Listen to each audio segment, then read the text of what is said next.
Hello, and welcome to the Empowerography Podcast. This is a platform created for women's voices to be heard and a place to share their stories, journeys, and successes with the world for the purpose of helping other women who might be on similar journeys. We are empowering women one episode at a time. I'm your host, Brad Walsh, so kick back, grab one of your favorite beverages, and enjoy the stories. You've got a story to share, a message to inspire, and a passion ready to ignite. But where do you start? The world is waiting for your voice. With From Idea to Implementation, Start Your Own Podcast, you'll get the roadmap to turn your vision into reality.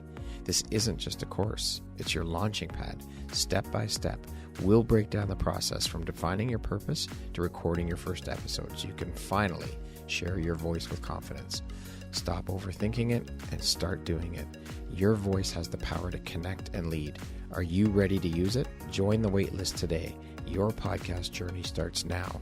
The world is waiting. You can find the link to sign up for the waitlist in the show notes. We'll see you soon. Hello there, Brad Walsh here, your host of the Empowerography Podcast, a platform that was created to help elevate and amplify the voices of women through sharing their stories. Today, my guest is Minoti Rajput.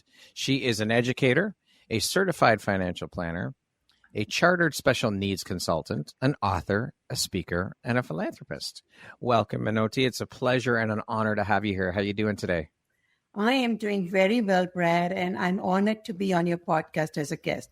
Thank you for inviting me. It is my pleasure and my honor. Thank you so much for taking and making the time to be here with me today and share a little bit about your story and journey with me and the audience, of course. So let's jump right in.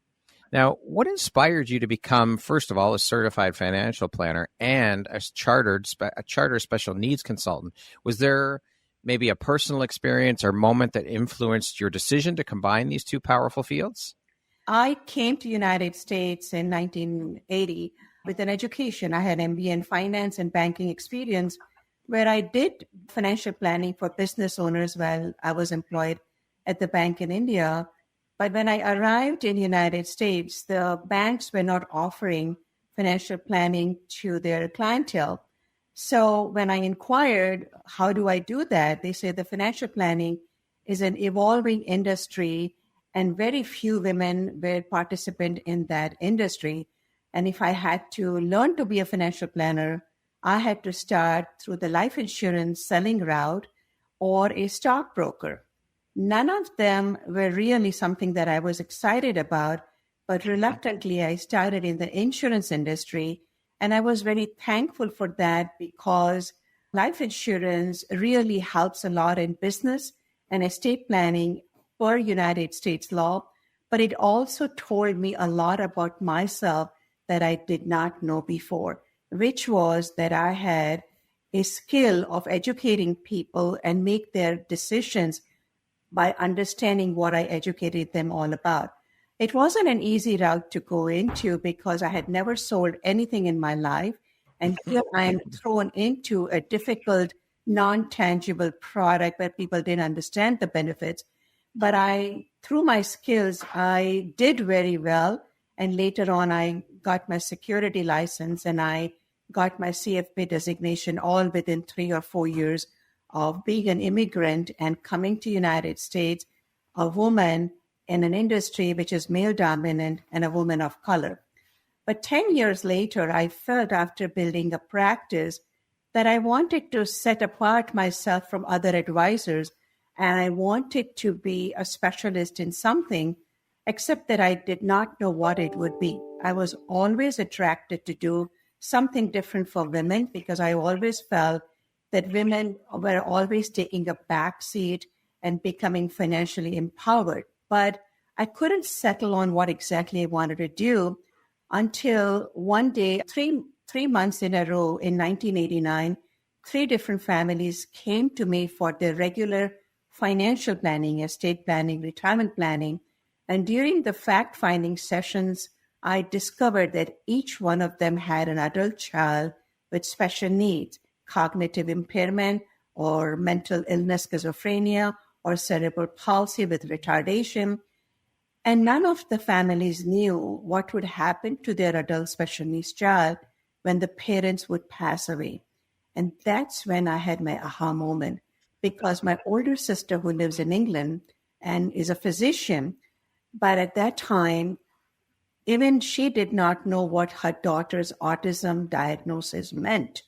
And I knew how her life had changed as a result of that. That was always on the back of my mind. So the two things all came along together. And I said, this is what I wanted to do. But there were no books written. This is way before internet was in existence. There was not a single article published or a book published on this.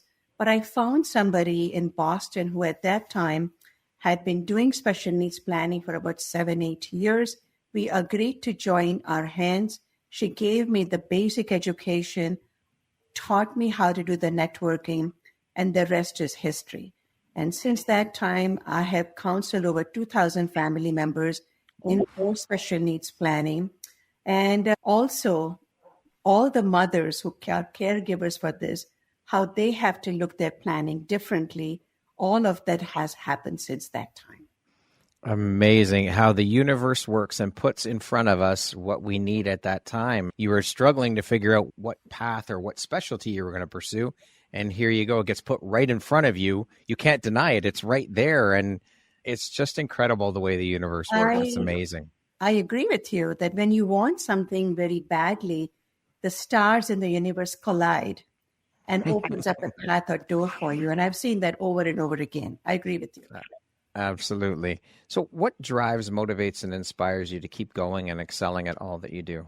When you recognize that your efforts is making a difference in somebody's life for the better, or they have peace of mind, or when they hug you and say, thank you for making this happen to me, whether they have a child with disability or they're struggling to be successful or financially rewarding life ahead of them. I think that inner satisfaction that I get, that I have made a difference in somebody's life, is what keeps me going.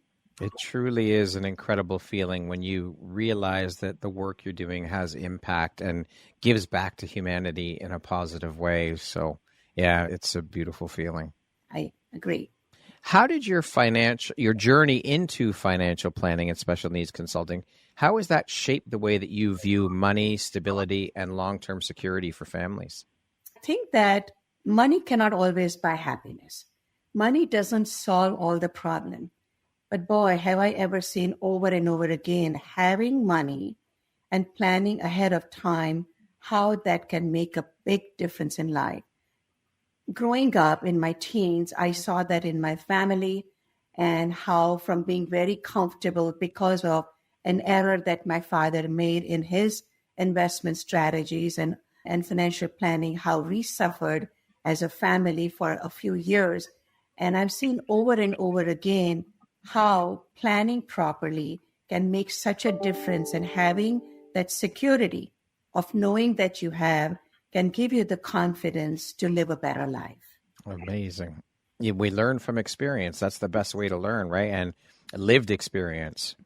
And you're right, because of what I had experienced personally in my life, I became a more determined woman, that what me and my sister and my mother experienced, I would make sure that no woman goes through because of lack of education on financial matters.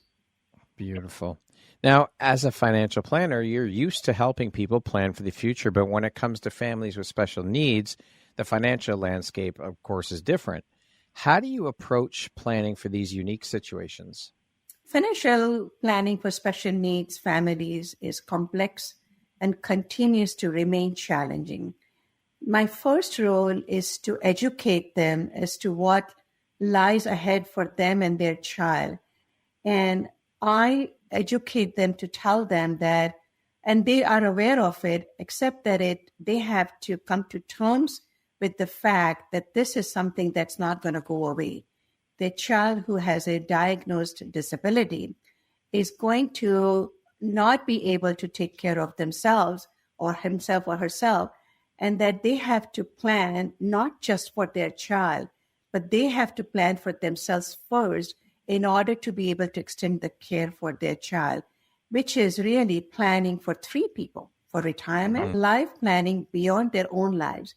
And Brad, you won't believe how many families that I plan for who have more than one child with disability. So I have a client who have all three children with disability who will never be independent to take care of themselves. So it is educating them, counseling them, hold their hand, and through their emotional struggle, make them view the future life with a realistic pair of glasses and make sure that they understand them and are ready to do the planning. Wow. So many facets to consider and to take into consideration. And when you're doing all of that work, and I mean, someone with 3 children with disabilities who will never be independent, that's a lot to deal with. And then to have to financially plan for all 5 of you, the parents and the 3 kids, that's a hell of a lot to deal with and to do. Kudos to you for finding your niche and doing the work that you do, because it is much needed in the world. Parents of kids with disabilities need that support and need that help. So the work you're doing is very important. Thank you. It has given me tremendous satisfaction.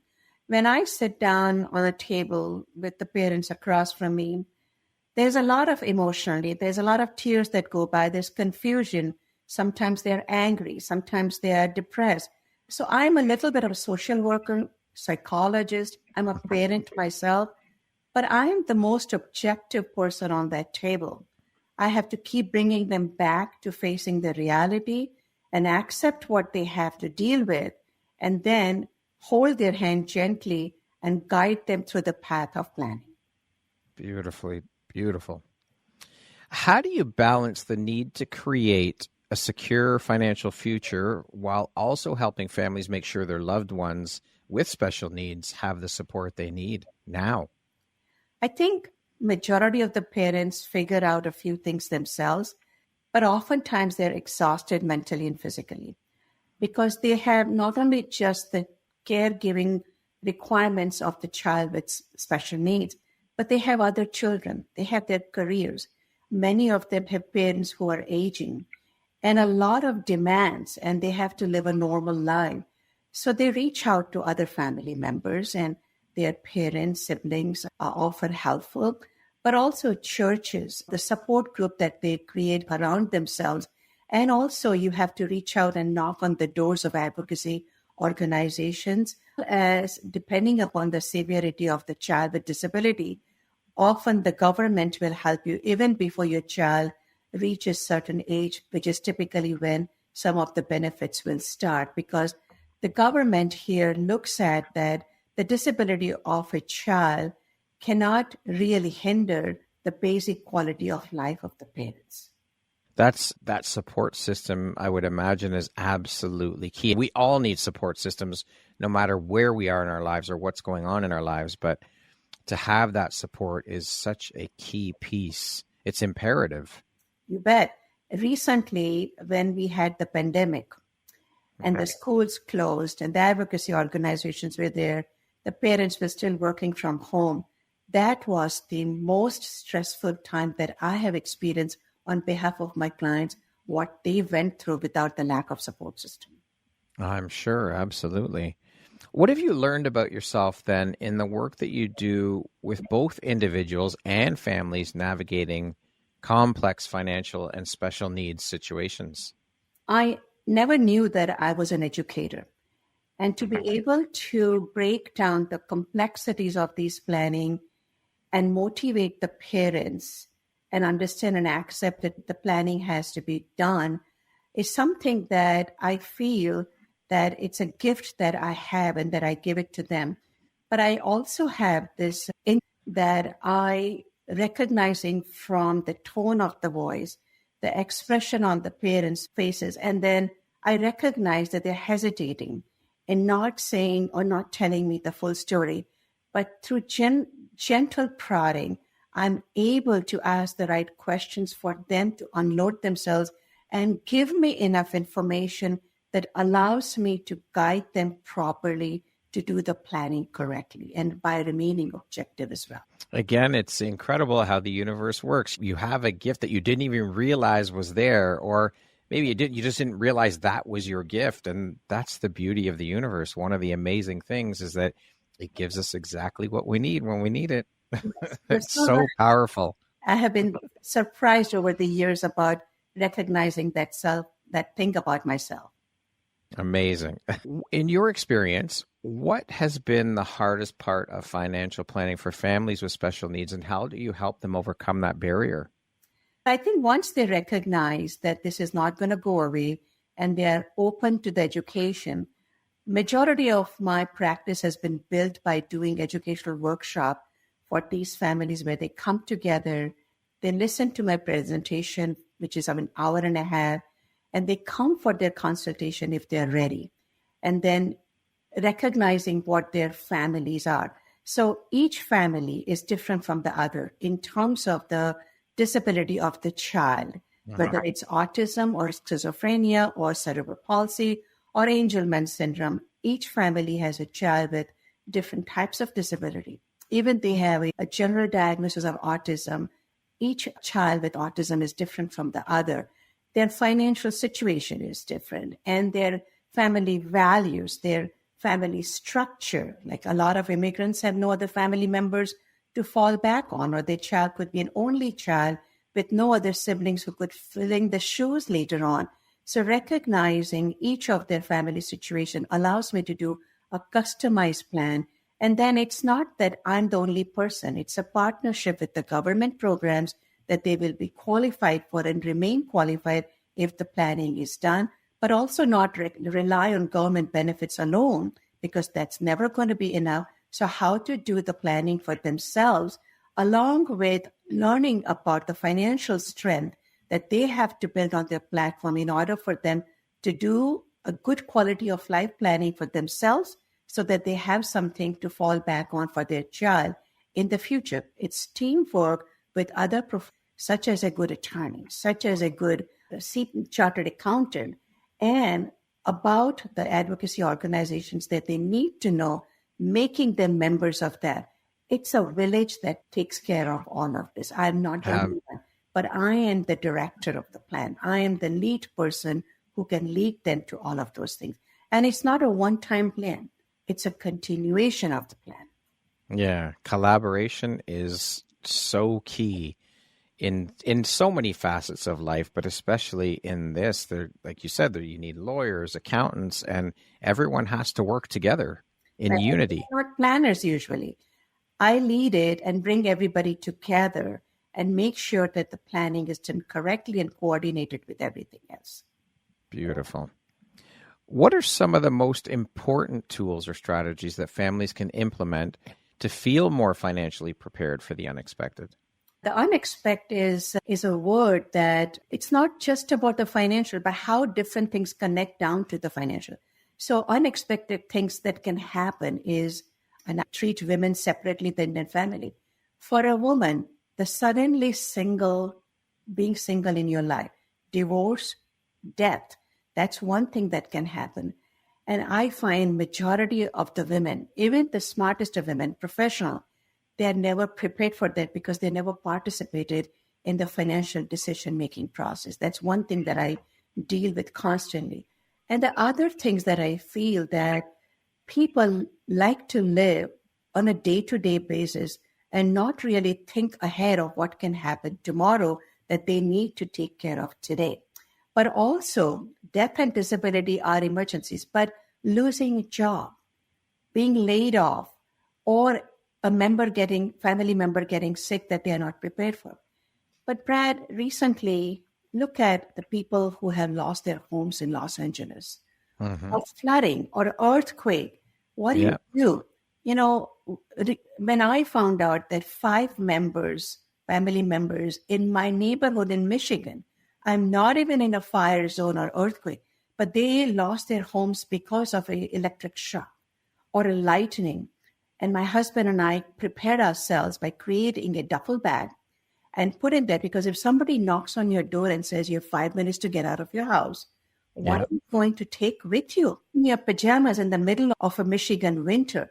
So I made a list of how many things I'm going to need: 7 days worth of medications, prescription list, phone chargers, $500 in cash, pair of clothes. But in general, everybody should have an adequate emergency funds to fall back on. that they can say, I have this money, and also get a line of equity on your home.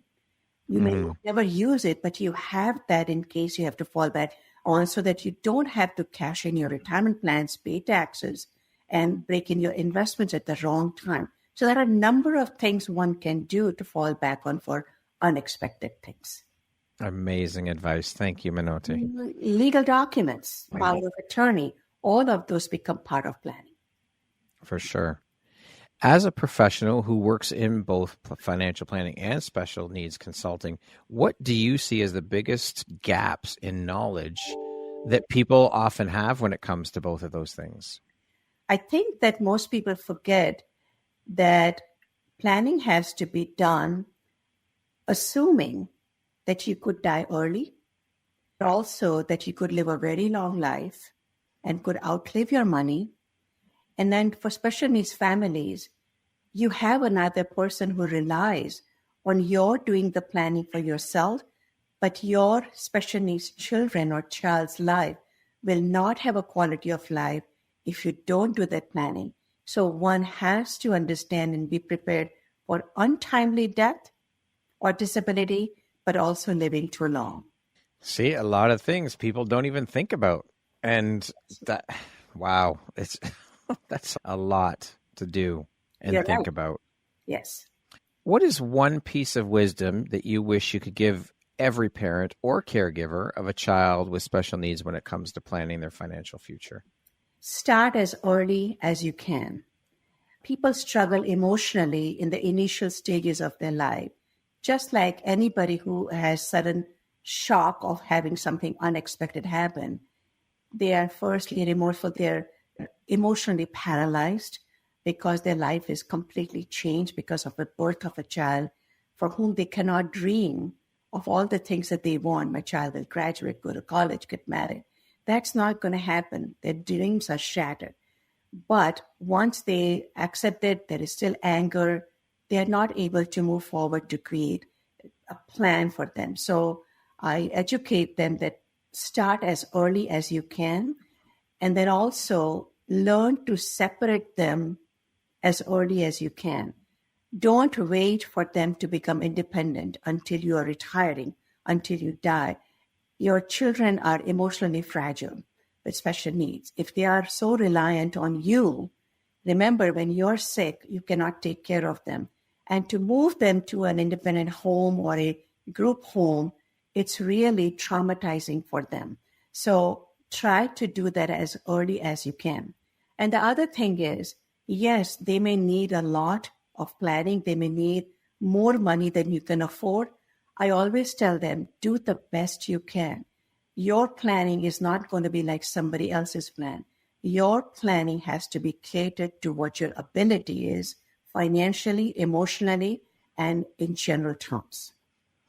It reminds me, this whole conversation reminds me of a situation, a friend of my wife's, her and her husband ended up getting sick with ALS, and his wife ended up, my wife's friend ended up with cancer, and she passed away. And then the husband was left, the father. They had two young girls. One is 19, I think 18 at the time, and the other one was 16. And the father passed away as well. And thankfully, the father was good at planning and putting money away, and the house is paid off, so the kids are okay financially.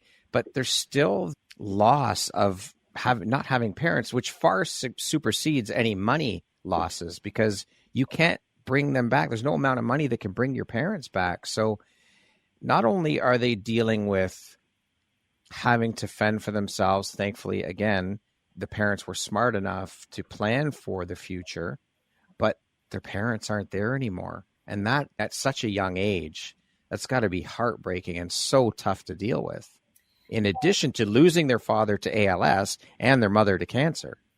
It's devastating for anyone, irrespective of whether they are neurotypical, smart, educated kids. Teenage years, to lose parents, both of them, it's traumatizing. And they will have some of the scars for the rest of their lives. They will overcome them, but they're also going to learn from this and implement strategies in their lives to take care of themselves. But a child with special needs or their siblings who lose their parents eventually, doesn't matter at what age, and being left with the responsibility, maybe not financial, of a sibling with special needs is a huge responsibility, and not all siblings are prepared for that. Yes, funny you say that because the youngest daughter has autism. So the oldest daughter had to leave school. She was starting university. She had to stop school because she had to take care of her sister because she's only 16. So Things happen, yes.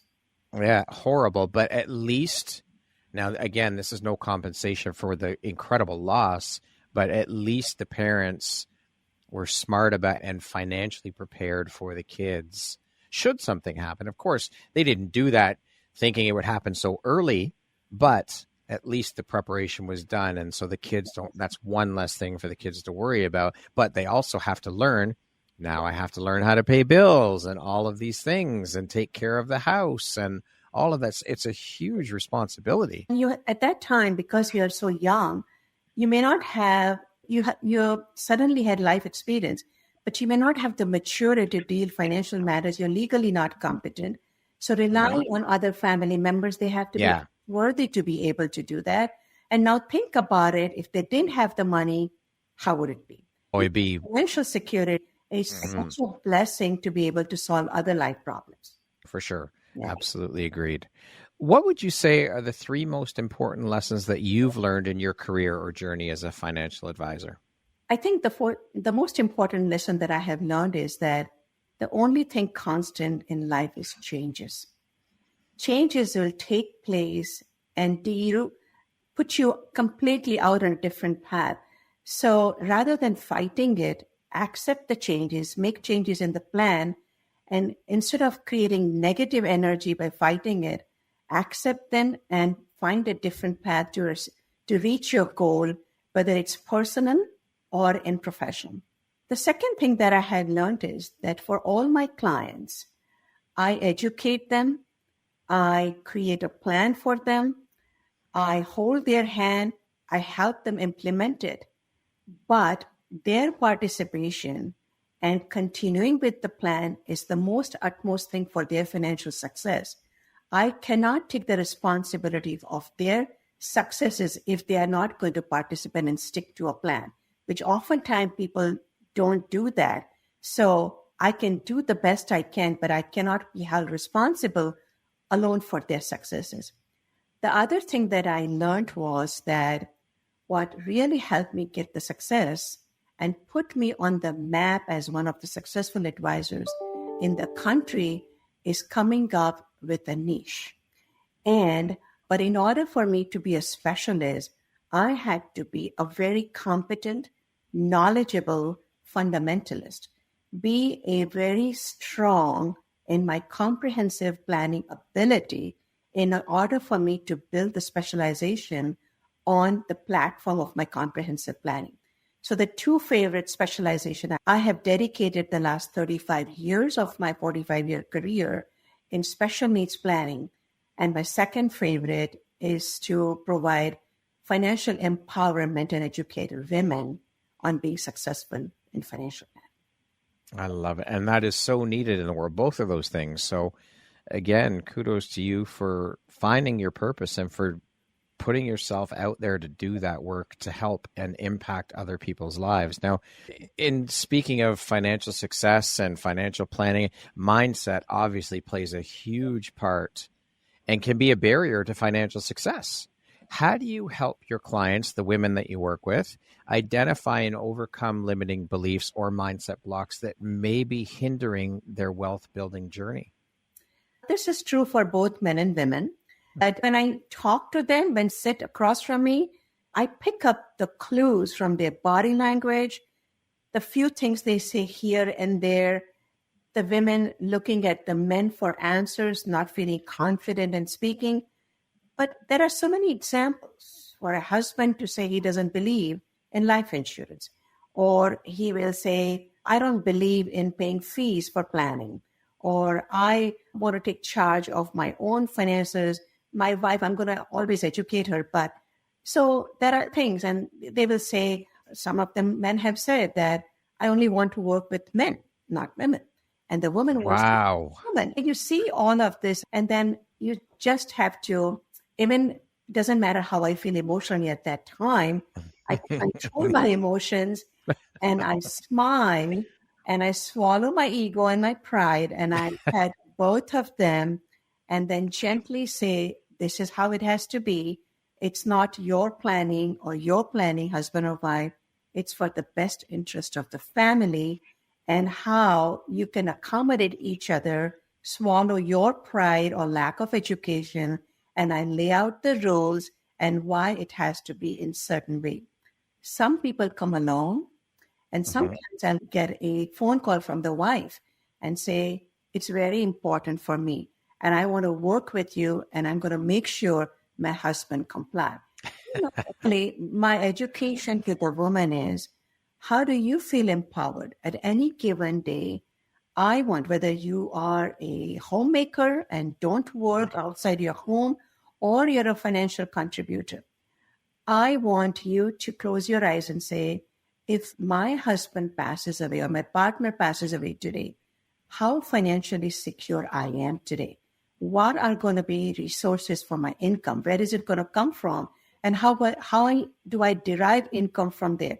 Who is going to be my dependent? I said, that's the first thing you need to know. And you need to decide how much life insurance your husband needs, not he decides what you need. So it's constant educate and motivate them to make the right decision, irrespective of what your mindset is. Amazing.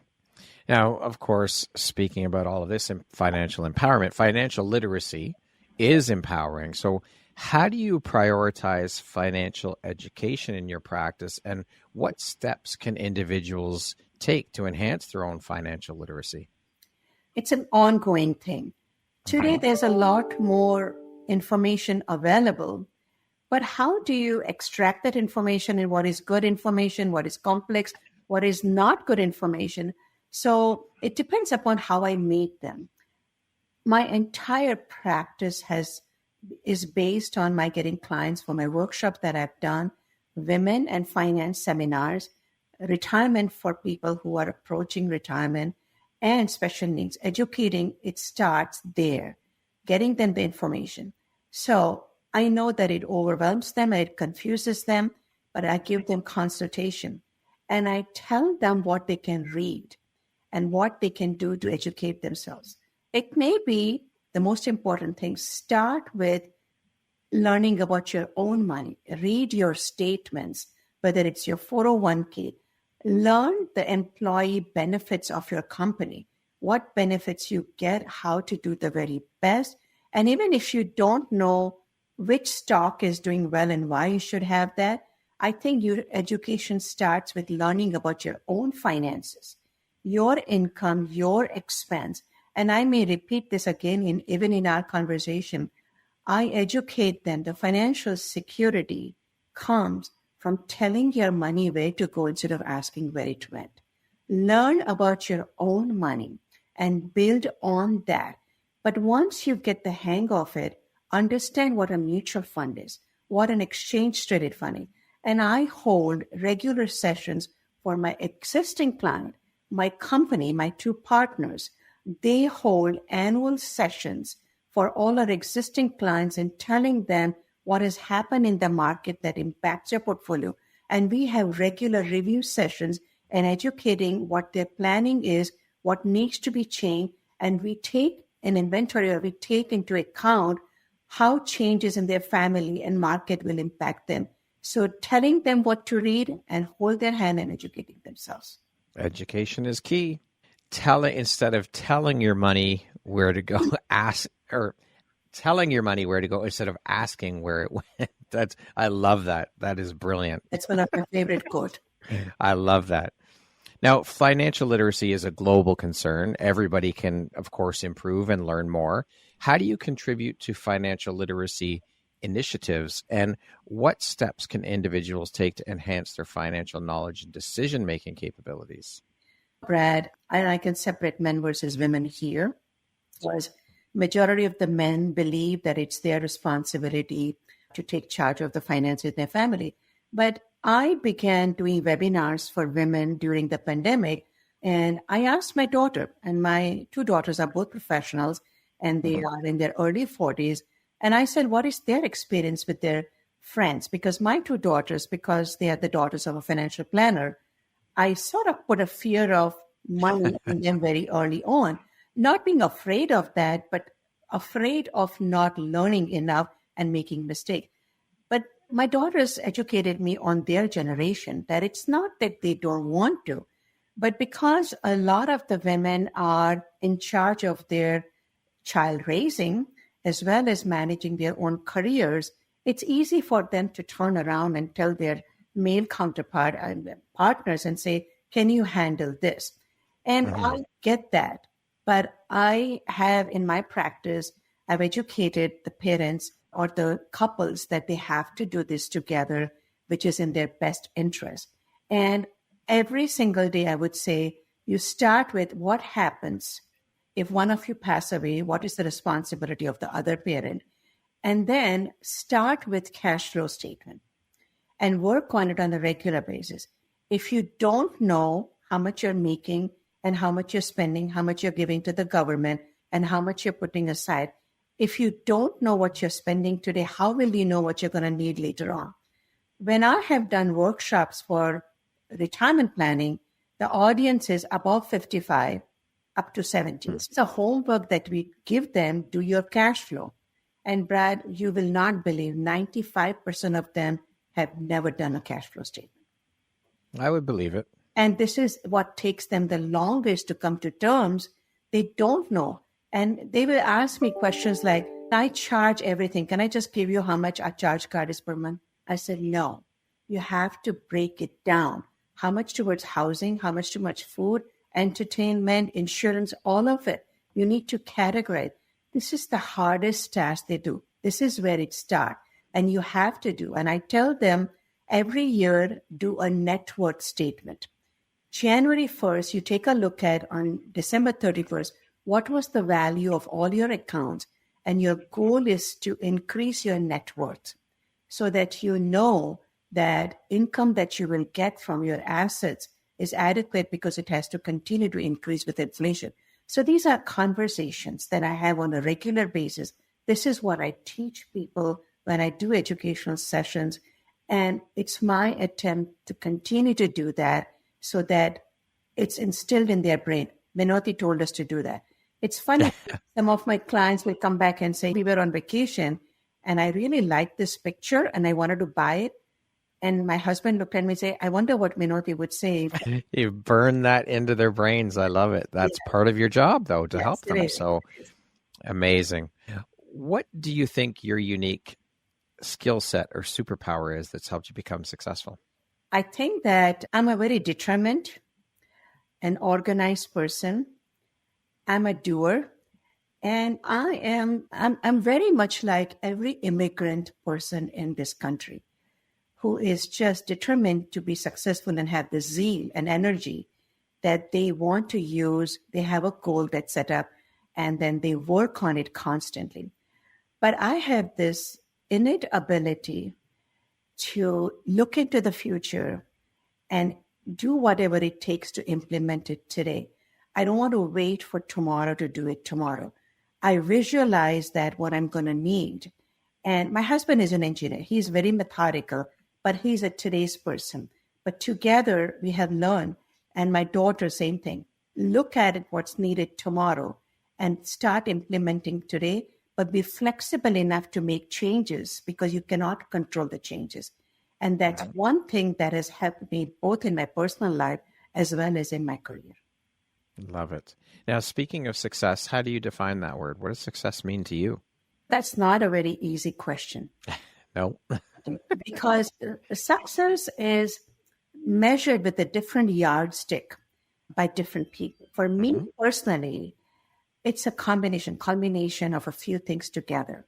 Have I set up the right realistic goal and have I achieved it correctly without hurting myself or those around me? Have I gone crazy in having a goal that's unrealistic for me and my family members? At what price? So having that realistic goal and achieving it and keeping it in a balanced way, personal, career-wise, and with intellectual stimulation, emotional satisfaction, and financial reward. Combination of those three things has been very important for me to achieve my success. What would you say is one of the most important things you've learned in your life? And what was your life like before you learned it? What was your life like after learning it? What I have learned is that kindness and giving never gets unrewarded. You don't give to receive something, but generosity of spirit and kindness in words and deeds can make a big difference in somebody's or anybody's life. I have been in that receiving end, and it has made a huge difference in my life. As a result, I have become a believer and express kindness, have the gratitude, and be a giver in deed and in words. Appreciate people, be thankful. Those are the things I have learned. Absolutely. I love that. We are all here to be in and of service to one another, to help each other. And kindness does not cost you a single penny to be kind to someone. Yes. Just a hello, how are you, could completely change the trajectory of someone's day. And being complimentary of somebody's. Yeah. You will not believe, Brad, a lot of people find it very difficult to say good things about others and tell them complimentary things or appreciate what it's. They don't find it in their words to give that to somebody. Yeah. You can completely change someone's day by doing so. Yes. I think it's necessary. We all could learn a lesson in being kind, and it would make the world so much more of a better place if everyone would adopt that mindset and think that way. And you have heard this, that it's not what somebody said to you, it's how it made them feel. That's right. Both ways, good and bad both ways, right? For sure. Yes. What would you say is one of your biggest failures, or we'll call it life lessons or teachable moments, and what did you learn from it? I wouldn't say a failure, but something that was disappointing to me. When I worked for a bank in India, my job was to do planning for the small business owners when the bank lent them the money, to make sure the bank's interest was secure by doing the planning for the business owners as well as the business itself. So when I came, I wanted to do financial planning for the business owners. I was 27, 28 years old when I started my career here. And the average business owner, successful business owners, was a male Anglo-Saxon in mid-50s. And I recognized from their tone of voice, the body language, and they didn't say it to me directly, but I recognized that they were hesitant in working with a young woman, immigrant of color. And I was disappointed. At times I felt angry. It's not fair. But then I also learned that I can either fight it constantly and be disappointed, but I also said that let me find another path to be successful, and someday they'll come back to me. Well, guess what? A lot of my clients who are small, who have special needs children, they can be janitors, physicians, school teachers, or successful business owners. I got the opportunity in an indirect way. I came back to it. But I was disappointed with the men's attitude about working with a young female person who could help them in their business succession planning. That all needs to change, and I think that's still going on now, and it needs to shift. I think we are seeing a shift, but there's still a lot of work to do around that way of thinking, right, for sure. Yes. Yeah, absolutely. What do you see as your greatest accomplishment? I think that creating a successful practice as a woman, because only 20% of the women are financial advisors, successful financial advisors. So to create a successful practice in a male-dominant industry and doing a generational practice, I have 2 partners and a partner's son. So I would never have a situation where a client would say, if you're not there, who's going to take care of me? So my nephew is in practice with me for 26 years. I had another very successful young entrepreneurial woman join my practice, and her son is practice. So we have a generational practice. I started single-handedly as one person 45 years ago. We are a team of 11 people in my plan here, and also creating a subspecialty that is so unique and that's been so rewarding. And it's created such a legacy for me, and being able to author a book on this matter, those are the things that I feel has given me a great sense of accomplishment. Amazing. Congratulations on all fronts. Thank you. Incredible. What does the word empowerment mean to you, Minoti? I think empowerment to me would be have a sense of confidence, power, strength, be a trendsetter, and having the satisfaction that those qualities makes me a strong woman. Love it. Okay, we're going to jump into a little rapid fire section here. So the next grouping of questions just be 1, 2, 3, 4-word answer type thing, okay? I hope I'm fast enough, okay? You got this. I believe in you. What is one of your favorite quotes? Growing up or even coming here, quitting is not an option. Business, again, telling my clients that your financial security relies on your telling your money where to go instead of asking where it went. I love that quote. What is one thing you want but cannot buy with money? Oh, time with people who I have lost in my life. My parents, or somebody, they are no longer here. I can't get them with me in my life anymore, no matter how much I pay for it. Yeah. If you could teach the world one thing, what would it be? What would I teach the world? Be respectful. Treat everybody with respect, and also treat everybody fairly. Okay. How would you describe yourself in one word? Determined. What is one thing you love about yourself that is not related to your physical appearance? I feel I'm a very reliable and trustworthy person. If I say something, I'll do it. It's done. A woman of her word. I love it. What is your favorite self-care practice? Yoga. That concludes our rapid fire section. Now back to our regularly scheduled program. I created a bonus question that I did not send you ahead of time.